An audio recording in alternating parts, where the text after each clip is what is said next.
तेलंगणात सत्ता संघर्ष. तेलंगणातील सर्वात मोठा पक्ष भारत राष्ट्र समिती या पक्षाचे पक्षप्रमुख के चंद्रशेखर राव यांनी आपल्या स्वतःच्याच मुलीला म्हणजेच के कविता यांना पक्षातून निलंबित केले.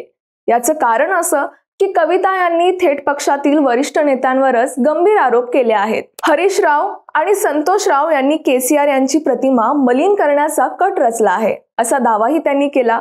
कविता इथेच थांबल्या नाहीत. त्यांनी तेलंगणाचे मुख्यमंत्री रेवंत रेड्डी यांचाही या कटामागे हात असल्याचा आरोप केलाय. दिल्ली दारू घोटाळ्यातून तुरुंगातून सुटल्यानंतर कविता आणि केसीआर यांच्यातील अंतर वाढतच गेलं.